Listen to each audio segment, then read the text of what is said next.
Oh, dear me. Please speed up here. Come on. God bless it. Why is everything so slow? Oh, come on. Hi, folks. Yes, I'm aware. I'm aware. I'm waiting for this dumbass thing. Why is that not? Whatever. I did my best. Greetings. Good evening. Welcome to early Sunday morning, my time, and welcome to later Sunday morning, your time for many of you. And thank you for joining me here on whatever this is. If I had any sense, I'd have a snappy name for this by now, and people certainly have mentioned snappy names and suggested them to me. But what can I say? I'm haphazard. I'm chaotic. Anyway, oh, look who's here. Wouter and Jessica and Hertie. My gosh. And Svan. And yes, hello, everybody. A lot of German folks, or at least German-speaking folks. So, and of course, a Dutch-speaking person. Hello, Wouter. And Wouter or Wouter? Anyway, you can explain it to me at some point. So here we is, and there you are, all of you. And very lovely to have you. And I am going to be reading more of Tailchaser's song. And first, let me think. Is there anything I have to bring anybody up to date on? No. I'll show you my T-shirt. Yeah. Jimmy.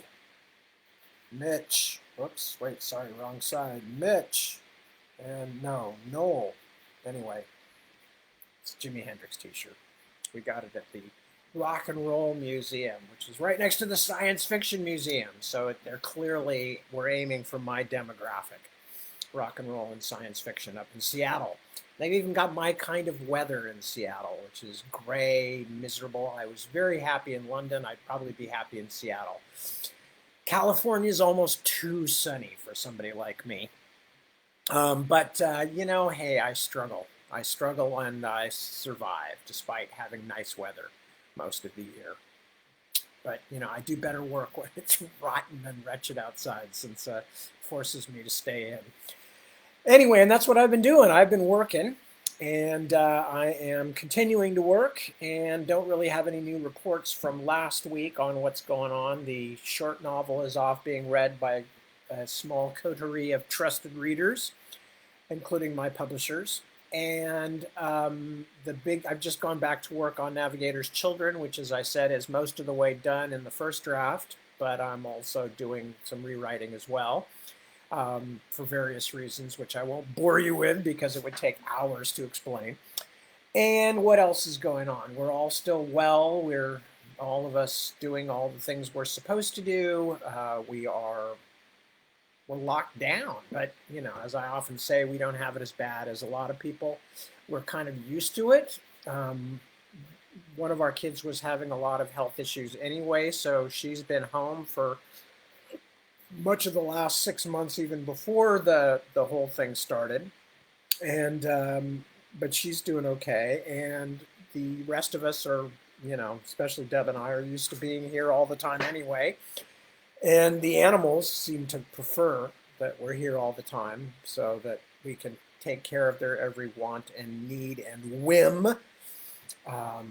Franklin, our senior dog now, and the only non-rescue animal that we have, continues to ply his magic.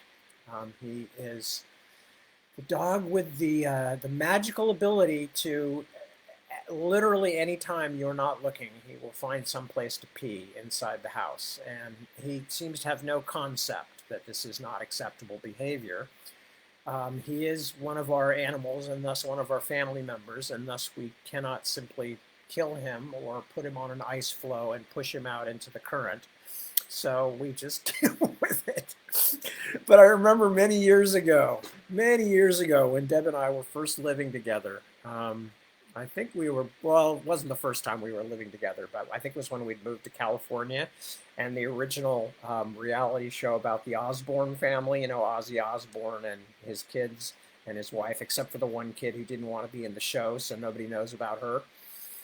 Anyway, when that show was on the air, and we only had one very, very old dog, my old ancient golden retriever, and whatever her other flaws were, she was pretty well house trained. And of course, one of the running things on the Osbournes reality show was the constant impossibility of keeping their animals from crapping and peeing in the house. And Deb and I used to laugh at that, like, ho, ho, ho, how could anybody live that way? And then we got a Chihuahua. And not only that, we got a Chihuahua, no, what would we call him? A Chihuahua flaw. I don't know, but he's completely messed up. He's always been messed up. His brain doesn't work. He has no connection at all between the part of him that decides when to eliminate and the rest of his brain. Oh, God, it's horrible. Anyway, I'm not going to spend the entire night talking about Frankie's disgusting habits, except that he has, despite the fact that my wife actually paid money for him in the first place, which was a tragic mistake, and is another one of the many reasons we only have rescue animals now, is that he cost us just unheard of amounts of money. Oh my God, when we sold our previous house and found out that like he had been secretly peeing and all over the place and it destroyed our wood floor. And of course, it was only when we were selling it that we started moving all the furniture to get the house ready and discovered that just this god awful thing that he'd done. And I think it eventually cost us like 20,000 off the price, off the selling price of the house, because he had to literally just burn the floors in so many places. Anyway, so if you're out there thinking about Chihuahuas, they're not all that bad, but they can be. And Frank is particularly horrible. And he's also famous. Deb, has a internet page for him. And for years she was writing, sort of like things from his point of view. And they were very funny and it was very successful. And, for a long time, he had far more followers online in social media than I did. And did this prevent him or in any way encourage him not to behave like a savage? No, rather the reverse. It justified everything he did, or apparently it seemed to, because it certainly didn't improve his habits anyway. So that's one of the many mixed up, messed up animals we're sharing our quarantine with. Oh my God. And my giant office cat, who's snoozing right now, Lily, and Johnny, the extremely nervous large dog, and Walter, the Napoleon complex other rescue, but he's rescue Chihuahua. And the only sane animal in the house seems to be the snake, whose name is Steve Irwin, the crocodile hunter. That's actually the snake's full name, although she's a she, but she's still named Steve Irwin, the crocodile hunter. And we just call her Irwin. Anyway, so that's who we're, and 4 college-age kids, and Deb and myself. There may be other people living here too, for all I know. I can't even tell anymore. It's crazy town. Anyway, so it's almost 10 after, and I'm going to read tonight. I am going to read. So I just wanted to fill you in. I don't know why I got into telling stories about Frank. He's just the most horrible creature that ever lived. Everybody in the household, uniformly, is always just walking around going, oh, Frank, oh, geez, oh, God, Frankie. It's just like a common sound. And the other dogs, who are actually fairly clean and discreet, always look up in alarm like we're going to blame them, but we know whose fault it is. Everybody knows. I mean, come on. It's not really a big secret. Okay, enough scatological tales of Frank the villain. Walter and Frank are Chihuahuas. Oh my God. How did I ever wind up living with Chihuahuas? It wasn't my idea, let's put it that way. Okay, so I am back to reading from Tailchaser's Song, my very firstest book, which was published so long ago that many of you, your parents probably hadn't even met when these books were first written. It's startling and shocking how long ago this stuff was. Anyway, so I'm going to read it, and if you will remember, Tailchaser, young Tailchaser, had gone out into the world in search of his friend Hushpad, who had disappeared at the same time that there were many other disappearances of cats at the Meeting Wall clan. So some other cats, some older and more responsible cats, have been sent off to the court of the Queen of Cats to look for help for this rash of disappearances. But Hushpad is not considered by the other cats to be part of this process. So young Tailchaser, orphaned kitty, has gone out into the world to search for her himself. And along the way, he has had many adventures so far. He saved a squirrel, a Rick Chick Chick, from another cat, and then he fetched up with Pounce Quick, his little kitten buddy, who had been following him, and he saved Pounce Quick from a fox, and now Pounce Quick has been surrounded. Freddy and Pounce Quick have both been surrounded by a group of several large cats who have just surrounded them in the forest. And that's what's happening in this exciting part of Tailchaser's song. And I'm about to start on Chapter 8 with the poem. Chapter 8. My body translates mysteries with ease. My body is the book of how to go. I swear my ways are as deep as water's ways. I send a message with my arching spine, but keep back more a message than I show. I lift my paw and give a secret sign. By Philip Dacey. A moving ring now surrounded Fritty and his companion. The strangers circled them, passing each other with sinuous shrugs, sniffing and not making a sound. The ring grew tighter until finally the strangers were nosing Tailchaser and Pounce Quick. Fritty could feel the small cat growing ever more frightened. The strange cats could sense it too. Tension hummed between the outer circle and the inner core too. Finally, Tailchaser could not stand it anymore. As one of the strangers brushed by, snuffling at Pounce Quick, Fritty hissed and struck him with the flat of his paw. Instead of attacking or leaping away in surprise, the strange cat merely nodded his head and stepped back a pace. He was all black. His muscles rippled glossily beneath the short fur of his coat. His eyes were narrow slits, chinks of smoldering color, but he did not seem to be angry. This cat was not angry at all, but terrifyingly calm. "So," said the black cat. His voice was like gravel sliding. "Now we know where we stand. Good." He lowered himself to the ground in front of Tailchaser, his ears back, his eyes low-burning embers. Tailchaser, caught in a reflexive response, found himself crouching in mimicry. The black one spoke again. "I was wondering how long it would take Melamreas like you to respond honorably." With this remark, the black cat paused and looked at Fritty expectantly, as if waiting for him to say something. Tailchaser, already terrified, had no idea of what he was supposed to do. Do you want me to surrender?" he asked tentatively. The black cat looked at him appraisingly. "Well, get on with it," said the stranger. Well, I won't give in to you," blurted Tailchaser in an agony of fear and confusion. "Excellent," boomed the black cat. "Now we're getting somewhere." All four of the black one's companions now drew back from where he and Fritty crouched.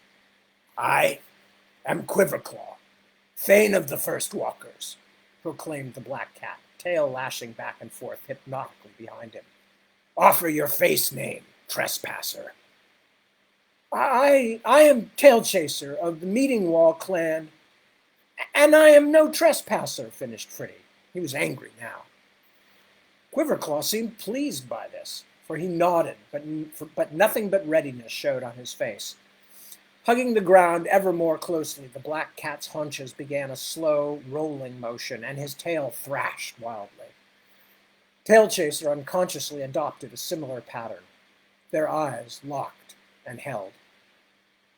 Freddy suddenly realized that Quiverclaw was almost half again as big as he himself was. But as he stared into the stranger's eyes, it didn't seem important. What was important was that slinky black tail lashing this way and that way. "Well met, Tailchaser," hissed Quiverclaw. "I commend your car unto the bosom of the All-Mother." "Tailchaser!" cried Pouncequick, his voice full of panic. Freddy turned and pushed the kitten away from his side and out of danger. "Be quiet, Pounce." He turned to the black one again and stared hard at the almond-shaped eyes. "Do not be so quick to neglect your own car, thane of bullies." Freddy leaped forward. A whoop went up from the other cats, overwhelming Pouncequick's bleat of fear. Everything seemed to happen at the same moment. Freddy felt a shock of impact as Quiverclaw sprang. Then he was on the ground, thrashing, trying to get away from the claws of the bigger cat. He rolled onto his back, bringing up his back feet to pummel the belly of his opponent. Quiverclaw pulled back slightly, and Tailchaser was able to slither away and climb onto his feet. But it was only a moment's respite, and then the black cat was on him again. Over and over they rolled, clawing at one another, yowling and sliding, swooping discord. Tailchaser gave as good as he got for the first few seconds, kicking at Quiverclaw's stomach, biting and scratching at legs and chest. But he was young and inexperienced. The black one was big and obviously a veteran of many battles.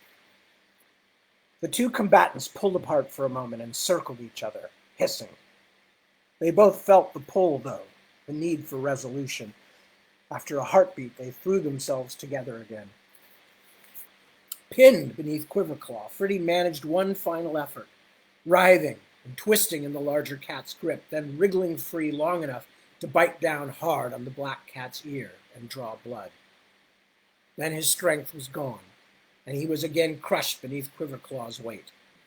He felt the jaws clamp down on the back of his neck. "Do you cry enough?" growled the thane into Freddy's neck fur. Freddy was trying to catch his breath long enough to surrender when suddenly the jaws were gone from his neck and an ear-deafening yowl was echoing through the clearing. Tailchaser rolled weakly onto his back in time to see Quiverclaw leaping and twisting like a demon cat, batting with his paws at Pouncequick. The kitten was hanging on grimly, needle-sharp kitten teeth sunk to the gums in Quiverclaw's shiny black tail. Finally able to dislodge the young cat, the thane slid to the ground in pain and exhaustion less than a jump from where Freddy lay. Quiverclaw licked his wounded tail and stared reproachfully at Pouncequick, who haughtily returned the look. The other cats surrounded Pouncequick, growling angrily, but Quiverclaw caught his breath long enough to wave them off, saying, No, leave him alone. His protector fought bravely, and he too is courageous enough for his age. Not too wise in his choice of enemies, perhaps. No matter, let him be." Seeing Pouncequick safe, Tailchaser rolled onto his back with his paws in the air. First, he saw myriad tiny spots floating above his eyes, and then for a time he saw nothing at all. When he awoke, Freddy found that Pouncequick had become the center of attention. The group of strange cats were huddled around him with expressions of surprise and amusement on their faces. Pouncequick was apparently telling them about the strange cat eat-bugs. Tailchaser saw Quiverclaw laughing as Pouncequick attempted to duplicate one of Eatbug's capering leaps. Drawing himself quietly up into a sitting position, Freddy surveyed the cluster of strange cats. They seemed friendly enough now. They had certainly put Pouncequick at ease, but Tailchaser was not so quick to trust. Who were they? It was obvious that Quiverclaw was the leader. Even laughing, lolling on the ground, he had a look of controlled power and command. Beside him sat a fat, grizzled old Tom, orange and black body, striped like summer lightning, his stomach flattened against the ground between his stocky legs. On the thane's farther side were two more cats, one gray, one patched in black and white.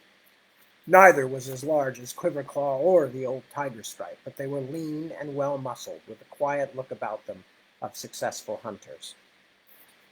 The fifth cat, crouching along outside the perimeter of Pouncequick's audience, was very different. Seeing him, Fritty went cold all over. The fifth cat was white as ice. Thin, too, as slender as a birch tree branch. But this was not what disturbed Tailchaser. He had strange, frightening eyes, milky blue and larger than any cat's eyes that Fritty had ever seen. Tailchaser remembered Pouncequick's story. For a moment he wondered if they were in some sort of cruel, slow trap. But no. Pouncequick had told him of terrifying eyes, but Pounce must have seen this white cat. Look at him, thought Fritty. If those were the eyes that frightened him, would Pounce be cutting capers for them? And not a red claw among them. As Fritty looked from paw to paw, Pouncequick finally noticed him and called cheerily, "Tailchaser, are you all right? Hangbelly said you would be. I'm just telling the first walkers about our adventures." "So I see." Fritty walked forward to join the group. No one stirred to make room for him except Pouncequick, so he squeezed in beside his small friend.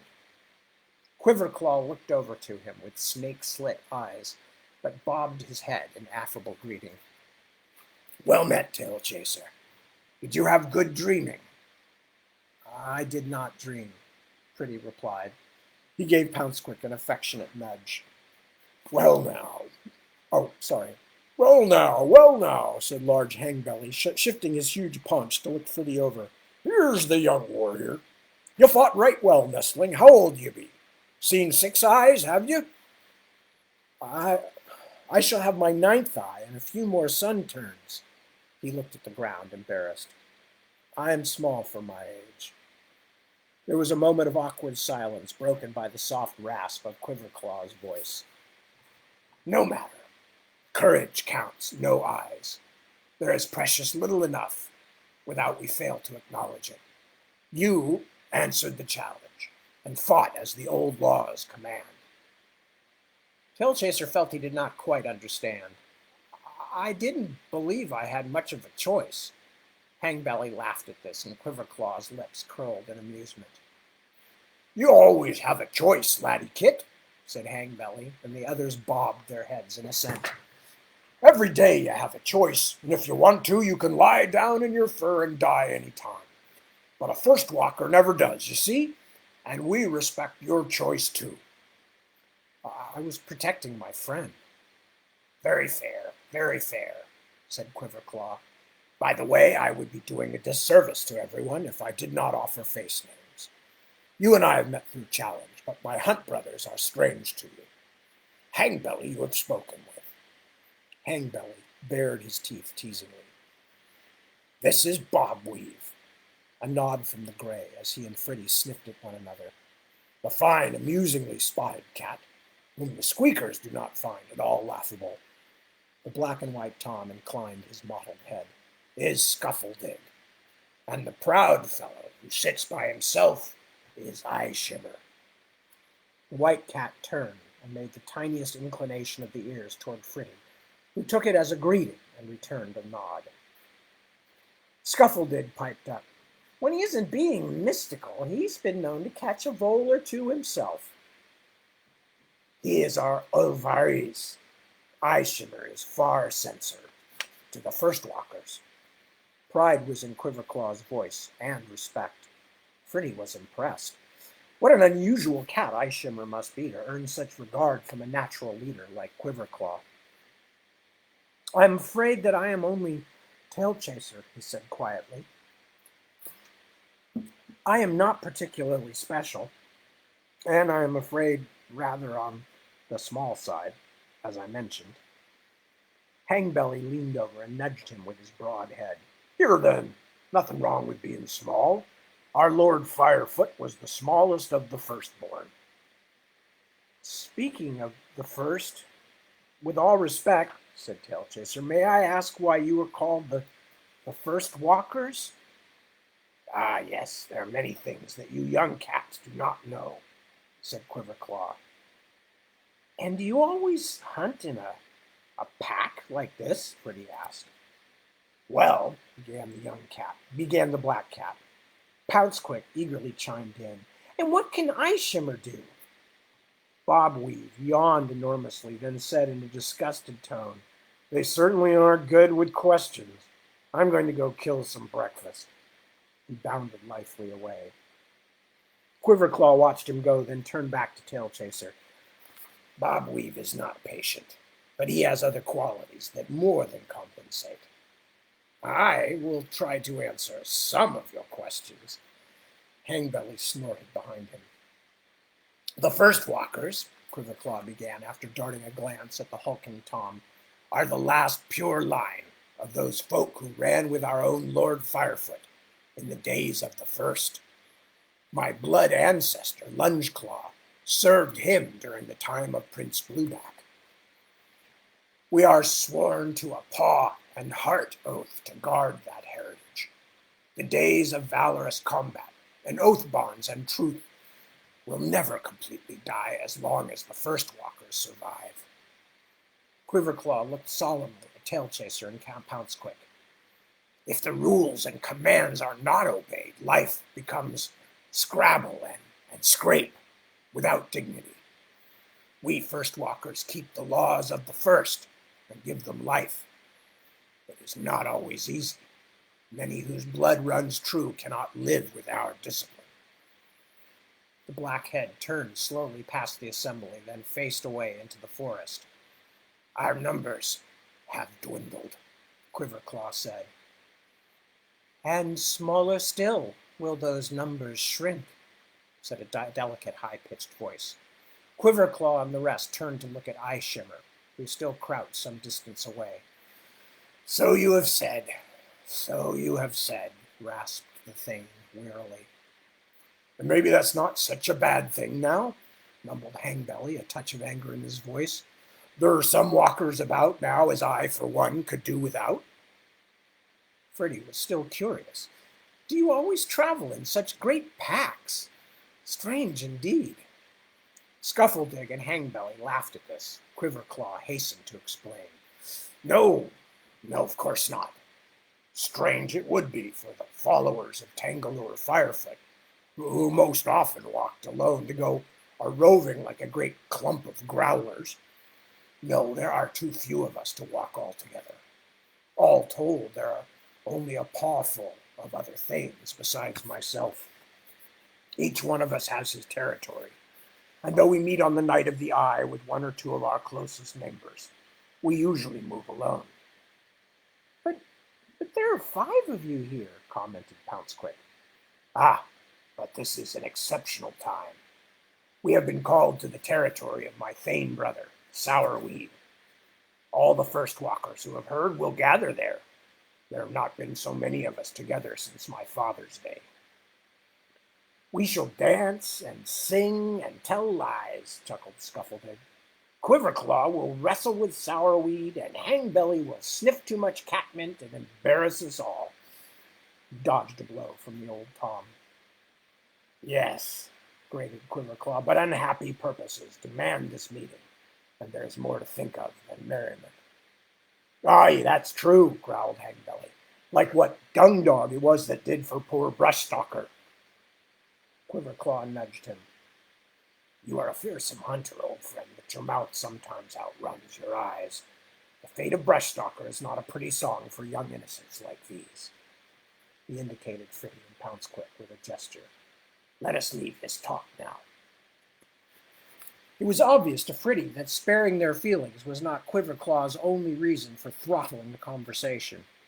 The wily Black Thane was no more willing to abandon all caution and discretion at first meeting than Tailchaser himself had been. Fritty found himself once more admiring Quiverclaw's control. Well, I think that it's high time we followed Bob Weave's example and knocked down some breakfast. The Thane got to his feet. Poutsquick bounced up also. Will you tell us more later? The kitten asked. About your meeting? And Eye Shimmer. All things in Earth season, young Poutsquick, said Quiverclaw, almost affectionately. The expression, which Fritty had heard before from the mouth of Bristlejaw, echoed in Tailchaser's thoughts as the cats separated to hunt. Breakfast finished, the group scattered around the edges of the clearing to attend to grooming and napping. A light rain had begun to patter down, and Tailchaser watched the drops raise little puffs of dust from the powdery ground. The tapping sound of the broad leaves over his head lulled him. He could feel his eyes becoming heavy. A presence tickled his whisker tips, and he looked up. Eye Shimmer was sitting beside him, rain sparkle on his snowy fur. The first rains of the year bring out many strong impressions, do they not? Eye Shimmer's high voice was deceptively careless. I'm sorry, I don't understand. What impressions? Impressions? Dream stuff? Recognition and guide-tailing? I find that the early rains, well, as I said. Eye Shimmer's presence and his strange conversation made Tailchaser nervous. I'm afraid I don't know much about those sorts of things. The Oilvaries looked at Fritty with amusement. As you wish, he said. As you wish. He walked off as if bearing a secret joke balanced on the tip of his long tail. Quiverclaw watched the Far Censor's departure from across the clearing. He rose and stretched, then ambled around the perimeter, stepping over a drowsing hangbelly. Watching him walk, Tailchaser was again struck by the harnessed power of the black cat. You look disconcerted, young Tailchaser. Did Eye Shimmer cast a disturbing fortune for you? The Thane relaxed to the ground beside Fritty. No, he was just being sociable, I think, but I didn't quite get what he was saying. I hope I didn't offend him. I would not worry over much. The Far Censors are a strange breed, you see. Brilliant, quick as a wet skink, but a little moody and odd. It's the way they're raised, you know, while the rest of us are learning to catch squeakers. The Oilvaries are taught to read the weather in snail tracks and sing salamanders out of the mud and such like. Or so it's said. Anyway, they're all a bit daft, and Eye Shimmer not the worst by a long stretch. Fritty sensed that the Thane was playing the fool a bit for his benefit, but couldn't help enjoying the first walker's droll manner. By the by, Quiverclaw continued, I did want to find out exactly where you and your little friend are bound. We would be happy to escort you if your path lies with ours. Actually, I was just thinking about that earlier, said Fritty, stretching languorously. He stopped in mid-extension, suddenly self-conscious about showing such indulgence in the presence of the Thane. I suppose I will have to decide rather soon, he finished quietly. Quiverclaw showed no sign of noticing Fritty's embarrassment. Sadly, we cannot take you with us to the Thane meet. There are strong feelings about outsiders. You understand. Fritty sat silent. The task of finding Hushpad loomed once more. How difficult it was being responsible. He missed the simple pleasures of kittenhood. How could he discover her? Every idea that ran through his mind turned out, under examination, to be useless. I suppose, he asked the Thane finally, that Pouncequick told you why we are abroad in these woods? He did, young hunter, and a right brave and proper thing it is to do. I wish I could give you some wise words about where to find your Fela, but alas, it is a large world. She is not the first to suffer from mysterious happenings, though, but more I cannot say. I am bound to hold silence until the Thane meet. The black cat lifted his leg and scratched reflectively behind his ear. I, too, have heard many odd stories, agreed Tailchaser. As a matter of fact, my clan sent a delegation to the court of Harar to seek help in this situation. I suppose I should go and meet them there and see what they've learned. I'm afraid I have not given the whole subject much more than a sniff and a lick when I decided to set out. Yes, I suppose I must try to reach the court. A strange look flickered across Quiverclaw's slitted eyes. The court, eh? He grunted. Well, each hunter must set his own paws to the path. Unfortunately, when we get to Wood's Edge in a day or two's time, we must part ways. Sourweed's territory lies Vezanward, to the east, and your path must take you toward Varn. We will give you good directions, though, and good wishes. Quiverclaw rose. Take some sleep now. I wish to set off again after smaller shadows. The black hunter paced sinuously off. The rain had steadied into a drizzle that matted the fur and muddied the paws of the travelers. Through the gray afternoon and evening, they marched on across the failing fringes of the forest. Pounsquick, being the smallest and least fastidious, fell into several puddles, not always by accident. They reached the final line of trees at the threshold of the downs as the sun was disappearing over the horizon. Quiverclaw decided that they should stop and spend one last night beneath the shelter of the trees. Bobweave and Scuffledig scouted up a relatively dry spot on a rise beneath a stand of pine trees. And after an unimpressive hunt, the party repaired to their sleeping place. For a long time they lay quietly, watching the growing rivulets of water snake past them, each trickle seeking its own path to low ground. Pounsquick and Scuffledig played hide and swipe across Quiverclaw's back for a while, until an errant paw took the thane on the side of the head. Ears back, he snarled the restless pair into uneasy stillness. Then, realizing that it was a losing battle, the chief of the first walkers turned to Hangbelly. Old friend, said Quiverclaw, it looks to be a long night. How about a little entertainment, if only to save my aching head from any more hide and swipe? A grand idea, shouted Scuffledig. Tell the story of Bobweave and the hedgehog. Bobweave looked at Scuffledig with a grimace of distaste. Certainly, he said sourly. Then we must have the story of Scuffledig's first gopher hunt. Scuffledig looked over in alarm. Perhaps we should save the hedgehog story for another time, he conceded. Quiverclaw smiled. Why not a song or a poem? He asked. Mind you that it's proper for our young friends. Hangbelly sneezed a laugh and rolled over onto his stomach, which spread impressively beneath him. I have just the thing, he chortled, as long as some folks as I can name remember their manners and pay attention like. This brought Pounsquick, who had been sneaking up on Scuffledig, sheepishly back to lie next to Fritty. Hangbelly sat up, almost bumping his stripy head on a low-hanging branch, and sniffed importantly. This, he said, is a small verse, as is called Snagrat and the Spirit Mouse. He hummed for a moment, then sang. Snagrat was a cat who liked his rats, and he liked them sweet and he liked them fat. Sing hey crack, dairy crack, liked his rats. Snagrat, you know, would a hunting go in the summery sun and winter snow. Sing hey crack, dairy crack, hunting go. One day he spied by the riverside a squeaker plump rat mother's pride. Sing hey crack, dairy crack, rat he spied.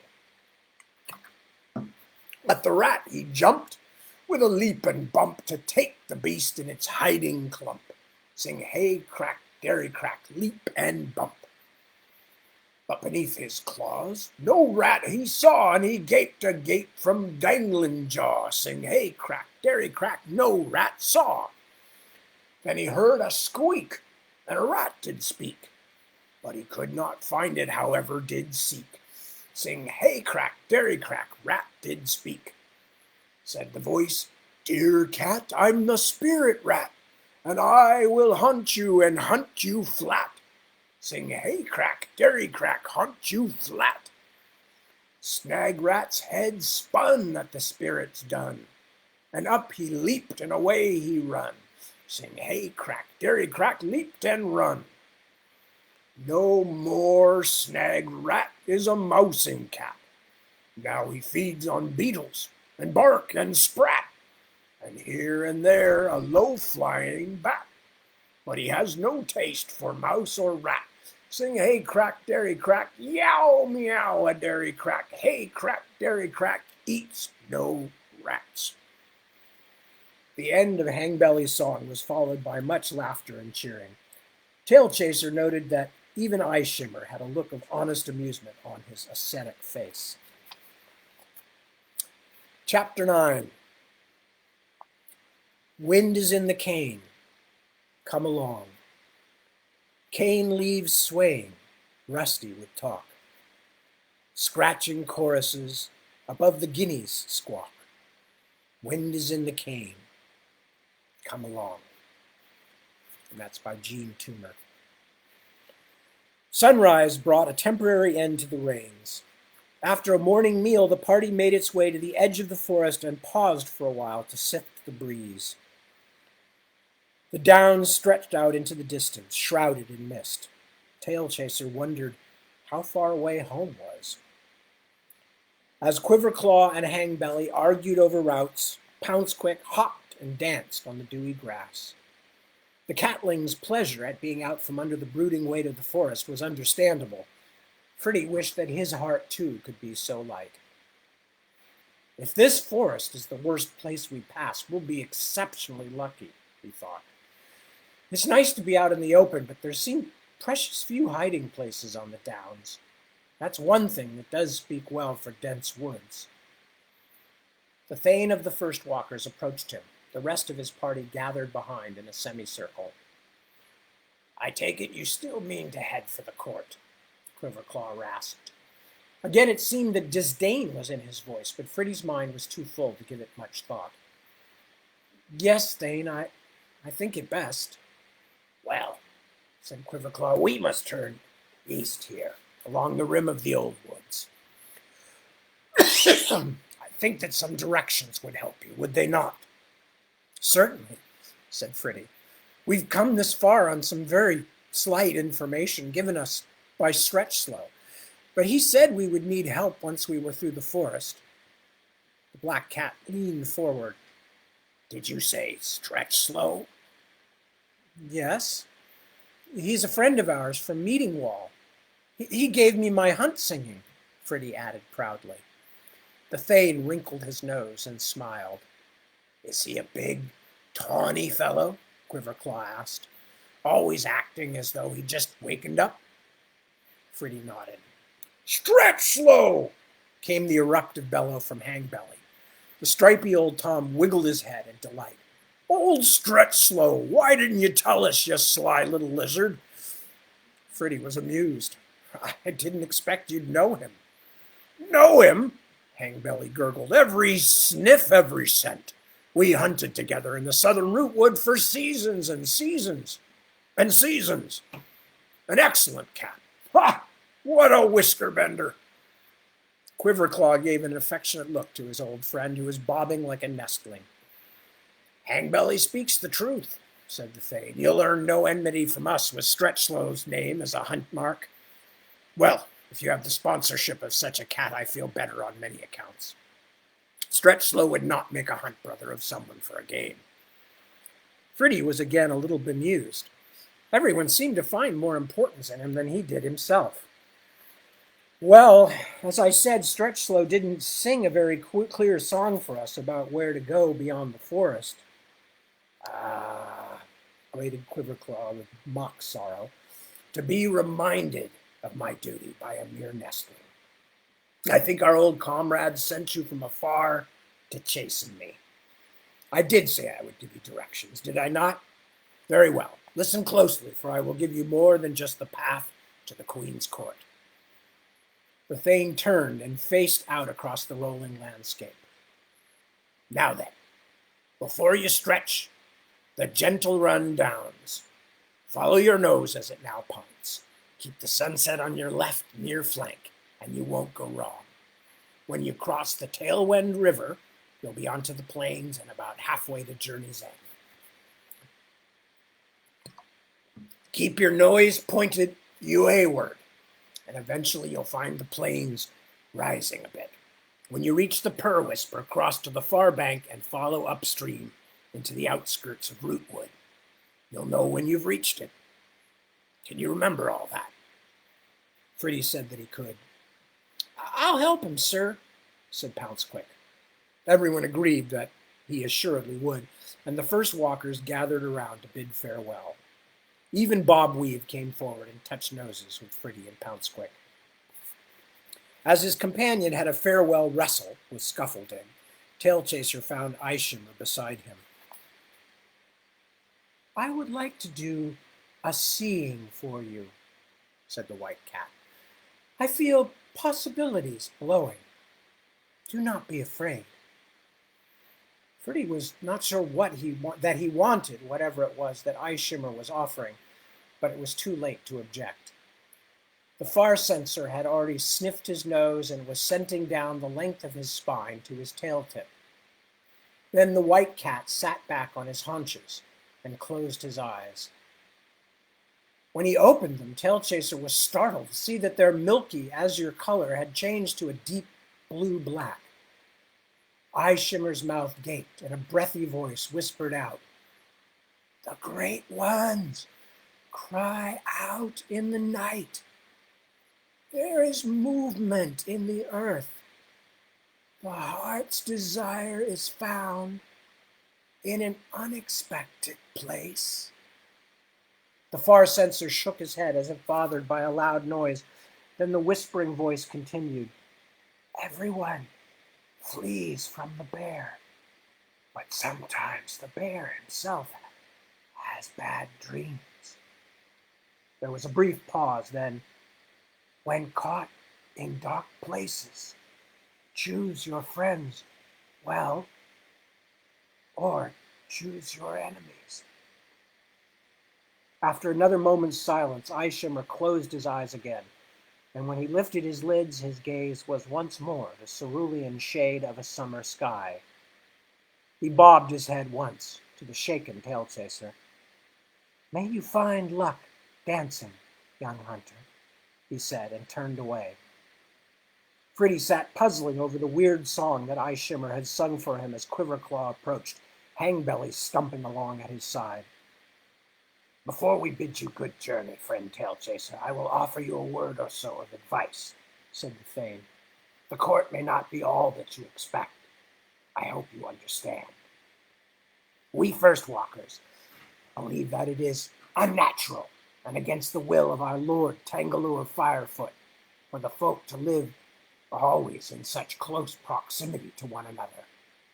Also, in recent times, the place has begun to stink of man. You mean there are big ones living near? Asked Fritty, surprised. No, of course not. Only that the taint of our once servants has spread even to the seat of Harar. But I suppose it is not fair to prejudice you.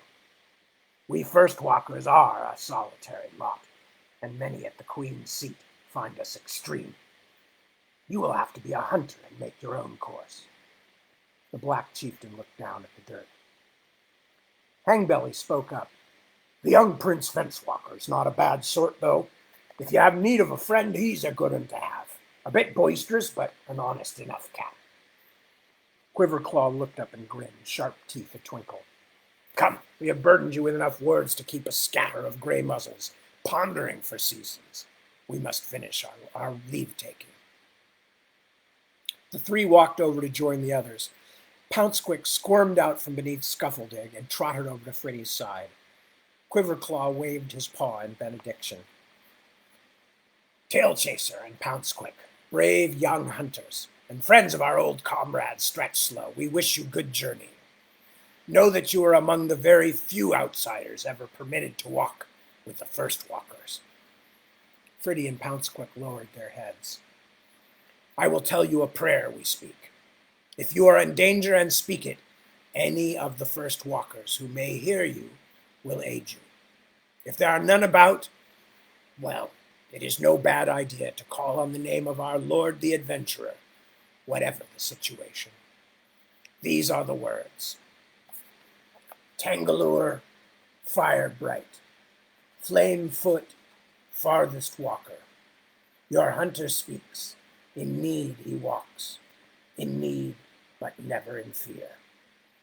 Can you remember that? Good. There was a moment's uncomfortable pause. Good dancing to you both. Freddie bowed his head. Farewell, Thane, and first walkers. Your kindness is all the more valuable being unlooked for. May you also have good journeying and good dancing. Tailchaser turned and without looking back started away toward the downs. After a moment, Pouncequick followed. Long after the first walkers were out of sight, they still traveled in silence. The first few days on the downs passed calmly enough. The passage of every hour or so brought them to the top of a rounded hill, with visibility in all directions. Marking their position from the sun, they had no trouble keeping to their route. The matted grasses cushioned the tired pads of the two cats, and the green, hilly slopes of Gentle Run were populated in abundance by all manner of edible things and creatures.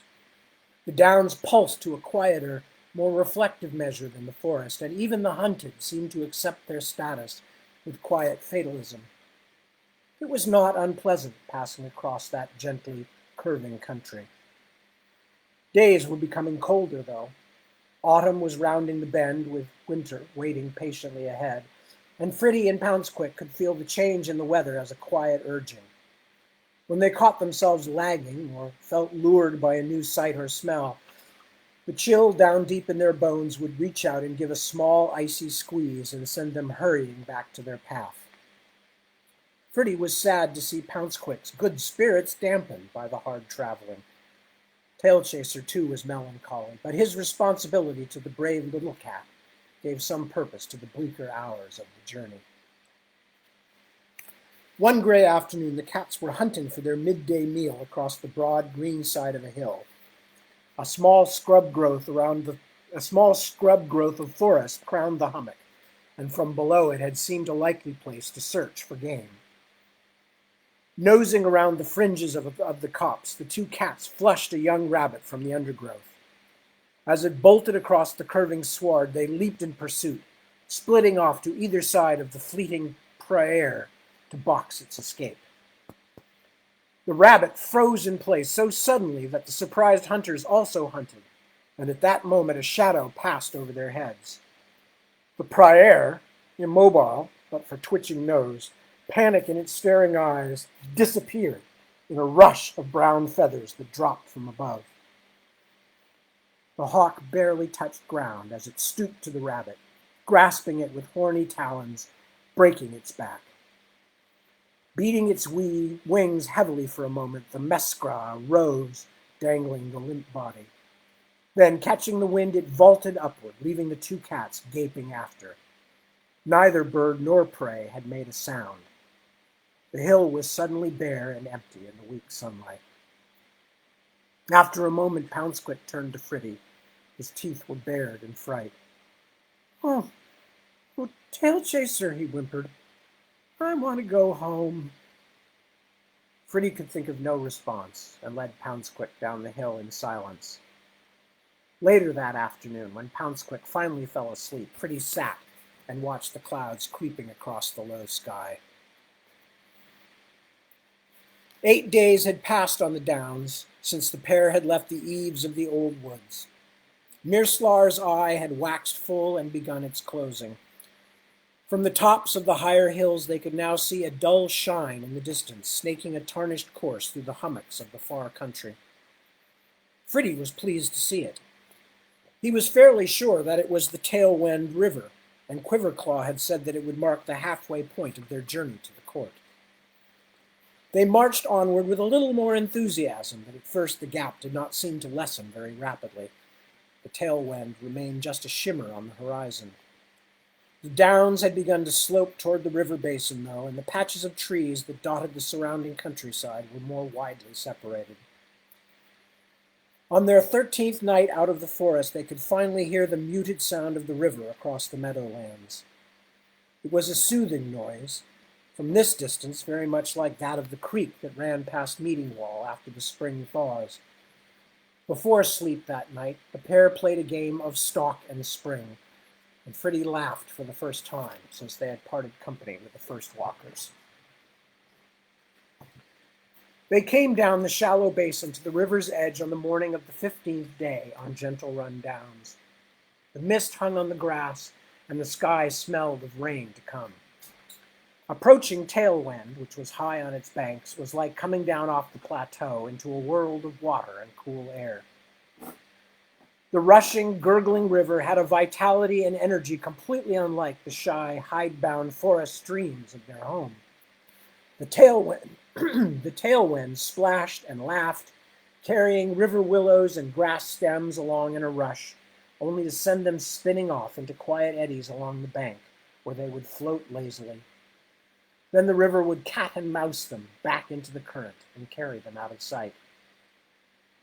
Freddie and Pouncequick played on the banks until the sun rose into the sky above their heads and shone through the mist to chip glimmers off the hurrying water. They took turns swiping at sticks that floated in close to the river's edge, darting their paws out, daring each other after twigs farther from shore. It was only when Pouncequick, in a moment of riotous abandon, came close to falling in, caught at the last moment by the nape of the neck, that Freddie began to turn his mind to the problem of crossing the wide, energetic tailwind. They walked farther upstream, tracing the coves and inlets, and the water sounds became harsher and more percussive.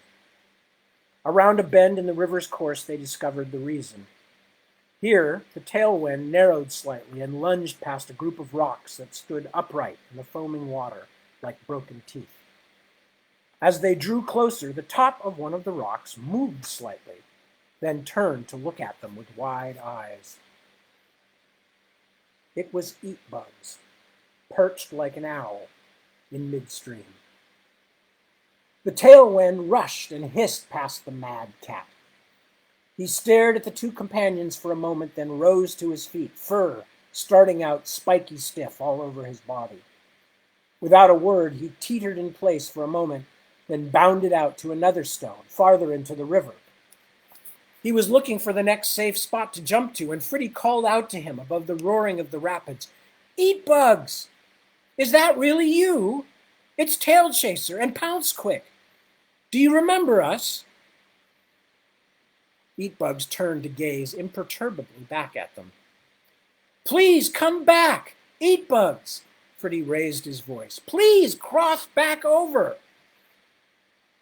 Eatbugs hesitated for a moment, then leaped back to the stone he had left. As the two friends watched, he laboriously made his way back across the river, finally hopping off the last stone onto the grassy bank. Regarding them warily for a moment, Eatbugs crouched at river's edge. Finally, recognition seemed to dawn. He appeared to speak, but Freddie could not hear him above the din of the tailwind, and signaled that the old cat should follow them up the bank. Some distance from the river, they stopped. "It's good to see you again, Eatbugs," Pouncequick said cheerily. He seemed to have forgotten any fear he had once felt in the presence of the odd, muddy cat. With a pleased but worried look on his face, Eatbugs walked around the pair, scenting their presence. "Burrow, burrow, burrow," he said finally. "It's the tail waggers. The shanky ones themselves." He cocked his head inquisitively. "What brings you little lubbers tipping down to the riverside? Dost come to moisten thy noses? The real wonder is, how did you escape the burning questions of the demon cats? Did you grow wings and fly away? It wouldn't be the first time," he added cryptically. "What demon cats?" asked Pouncequick. We met only the first walkers, and they were very kind to us." "Bah! Rat spatter!" Eatbugs growled and spat. "They start out nice, true enough, but soon they want things. Always pressuring a body." Freddie did not take Eatbugs' rambling too seriously. "Well, now," he said, "now that we're all here, should we walk together for a while? Once across the river, we're going to be traveling the Sun's Nest Plains. We'd admire your company. Eatbugs smiled and nodded. I shall be passing that way, he assented. I am following a particularly loud and vociferous star. He lowered his ears and voice. But I know where it goes to ground for the winter. Pleased at having shared his secret, Eatbugs did a small cross step and bit lightly upon the ear of Pouncequick, who took it in good spirit. Can you lead us across the stream? Pretty asked. You seem to know the best rocks. Do chipmunks have fur on their stripy behinds? Of course I can, said Eatbugs. And even though that's not the end of the chapter, that's where I'm going to stop for tonight, because we are now a little past 3. And I have been reading Quiverclaw so long, my voice is getting to be like this. So I am going to finish up for the night. I will continue reading this at 7 p.m. my time tomorrow. But as I've always said, all these things are getting recorded. They're either available on YouTube, they're available on my Facebook page, they're probably available on my Twitter page, and I believe they're also available on tadwilliams.com. So anybody who wants to keep up but can't make both times, you are not just welcome. I strongly advise listening to my silliness on the alternate shows online. So with that, anything else that I need to say? Not really, just to give you my usual exhortation, which is to continue taking good care of yourself, continue taking good care of your friends and family, continue taking good care of all the folks around you that need your help. And remember, there's a lot of folks out there in the world that need some help, need a hand, need a kind thought, kind word, whatever it might be. And if not us, who? And if not now, when? So bear that in mind. And meanwhile, I thank you once again very much for joining me and allowing me to maintain the pretense that I am not just talking at my computer screen like I do all the rest of the day long, but at least for once or twice a week, somebody is actually listening, which is a lovely illusion to have. So with that, I say thank you so much for joining me and sending love. Mwah, from our house, from the Beale Williams Rancho, to your houses or wherever you may be at this moment, and wishing you the very best, and hoping to see you, well, either tomorrow at 7 p.m. my time